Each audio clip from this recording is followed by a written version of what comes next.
ورحمة الله وبركاته.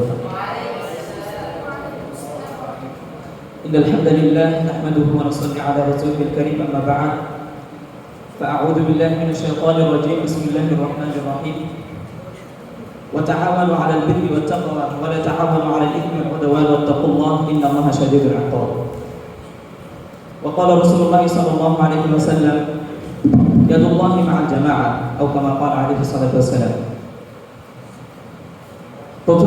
প্রথমে একটা কথা বলতে চাই। দুঃখজনক বিষয় হলো আমি সবাইকে সালাম দিয়েছি, কিন্তু আমি সবার কাছ থেকে উত্তর পাইনি। আবার সালাম দিচ্ছি। আসসালামু আলাইকুম ওয়া রাহমাতুল্লাহি ওয়া বারাকাতুহু।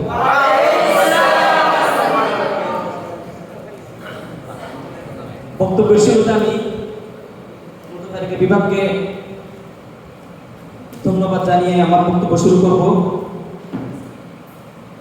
আমার বক্তব্যের বিষয় হলো পরস্পর সাহায্য করা। সাহায্য দুই প্রকার, একটা হচ্ছে ভালো কাজে সাহায্য করা, আর একটা হচ্ছে অসৎ কাজে সাহায্য করা, অর্থাৎ সীমা লঙ্ঘন, অপরাধে লিপ্ত হওয়ার ক্ষেত্রে সাহায্য করা।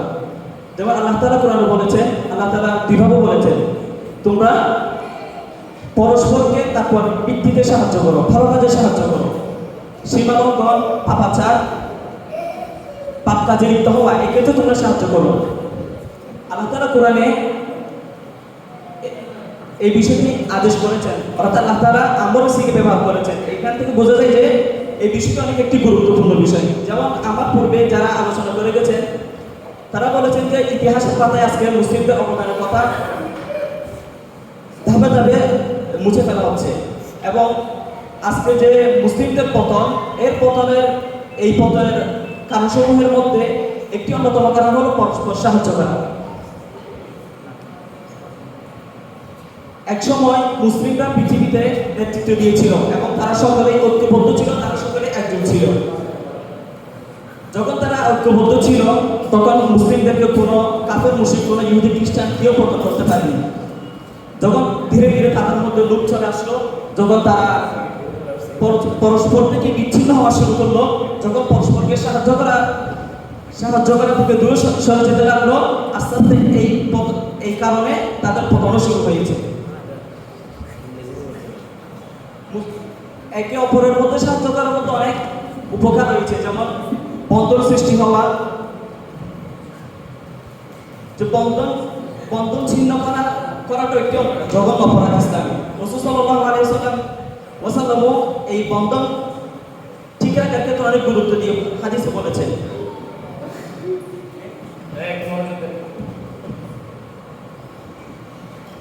যদি আমাদের মুসলিমরা যদি তাদের মধ্যে রূপ না আসতো, তারা যদি পরস্পরকে সাহায্য করা থেকে বিরত না থাকতো, তারা আজকে আমরা মুসলিমদের এই দৃশ্য দেখতাম না। ফিলিস্তিনে যে শত শত মানুষকে যুগ ধরে শত শত বছর ধরে নির্যাতন করে যাচ্ছে, আমরা এই দৃশ্য দেখতে পেলাম না। মুসলিমদেরকে যেভাবে নির্যাতন করা হচ্ছে সারা বিশ্বের মধ্যে তাদেরকে যেভাবে নিপীড়ন করা হচ্ছে, এই নিপীড়ন যদি আমরা দূর করতে চাই তাহলে আমাদের ঐক্যবদ্ধ হতে হবে। যেমন বাংলাদেশেও আমরা অনেক ইসলামী দল আমরা দেখতে পাই, আমরা শুনতে পাই, প্রতিদিন আমরা বিভিন্ন খবর শুনতে পাই, একে অন্যের সাথে সংঘর্ষ, একে অন্যের সাথে মারামারি, অনেক কিছুতে তারা লিপ্ত হয়, বিতর্কের মধ্যে লিপ্ত হয়। এই সাহায্য করার থেকে বিরত থাকার মধ্যে আরেকটা অন্যতম কারণ হলো বিতর্কে তারা লিপ্ত হয়। ইসলামী বিষয়, ইসলাম কেন্দ্রিক কোন একটা বিষয়, এই বিষয়ের মধ্যে তারা যেভাবে মতনৈক্য সৃষ্টি করে, তারা যেভাবে একজনকে মত সৃষ্টি করে, এই থেকেও তাদের মধ্যে যে ক্ষতির সৃষ্টি হয়, তারা যে ক্ষতির মুখোমুখি হয়, এটা হচ্ছে পরস্পর সাহায্য করা। বাংলাদেশে আজ যতগুলো ইসলামী দল আছে তারা যদি সবাই পরস্পরকে সাহায্য করতো, তারা যদি সবাই ঐক্যবদ্ধ হতো, তারা যদি ইসলামের একটি বিষয় সবাই যদি একটি মত গ্রহণ করতো, তাহলে আমরা বাংলাদেশে এক অপরকে কাফের বলতে পারতাম না। এবং আমরা আমাদের উপর এই ইহুদি খ্রিস্টানরা তাদের যে কালচার আমাদের উপর ছাপিয়ে দিচ্ছে, তাহলে আমরা এই সমস্যাটা, আমরা এই অবস্থার আমরা মুখোমুখি হতো না আমাদের।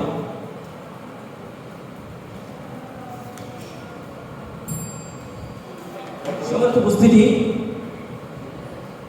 পরস্পরকে সাহায্য করার যে উপকারিতা আছে উপকারিতা যদি আমরা অর্জন করতে চাই, আমরা যদি এই উপকারের মাধ্যমে আমাদের যদি ইসলামী নীতি যদি আবার চালু করতে চাই, তাহলে আমাদের যত ইসলামী দল আছে, যত ইসলামী রাষ্ট্র আছে, সকল ঐক্যবদ্ধ হতে হবে, সবাইকে পরস্পরকে সাহায্য করতে হবে, সবাইকে একটি বিষয়ে একমত পোষণ করতে হবে, সবাইকে ঐক্যবদ্ধ হয়ে কাফেরদের বিরুদ্ধে মুখোমুখি হতে হবে, তাদের সাথে যুদ্ধ করতে হবে।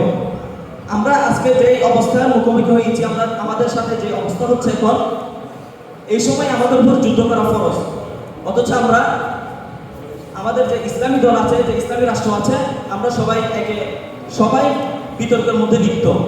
কেউ কারোর সাথে একমত হতে রাজি নয়, কেউ কাউকে সাহায্য করতে রাজি নয়। সুতরাং এই অবস্থা যদি আমরা যদি এই অবস্থাকে দূর করতে চাই, তাহলে আমাদেরকে কোরআন হাদিস ইসলামী শরীয়ত অনুযায়ী আমাদেরকে পরস্পরকে সাহায্য করতে হবে, সবাইকে ঐক্যবদ্ধ হতে হবে। আল্লাহ তাআলা রাসূল সাল্লাল্লাহু আলাইহি ওয়াসাল্লাম হাদিসে বলেছেন, ইয়াদুল্লাহি মাআ জামাআ, যখন আল্লাহ তাআলার সাহায্য তোমাদের উপর তখনই আসবে যখন তোমরা সবাই ঐক্যবদ্ধ হবে। যেমন একটি উদাহরণ দিয়ে আমি বলতে চাই, যখন আমরা কোনো একটি লাঠি ভাঙতে চাই, যদি একটা লাঠি হয় আমরা সহজে ভেঙে ফেলতে পারি। যদি আমরা কয়েকটি লাঠি একসাথে নিই, তাহলে আমাদের সেটা ভাঙা অনেক কষ্টকর হয়ে যায়। তেমনিভাবে যদি আমরা বিচ্ছিন্ন হয়ে যাই, আমরা যদি একে অপর থেকে বিচ্ছিন্ন হয়ে যাই, তাহলে সহজেই কাফের মুশরিকরা, ইহুদি খ্রিস্টান আমাদেরকে পরাজিত করবে। আর যদি আমরা ঐক্যবদ্ধ হই, তাহলে আমাদেরকে তারা কখনো পরাজিত করতে পারবে না। এই বলে আমি আমার বক্তব্য এখানে শেষ করছি। আসসালামু আলাইকুম ওয়া রাহমাতুল্লাহি ওয়া বারাকাতুহু।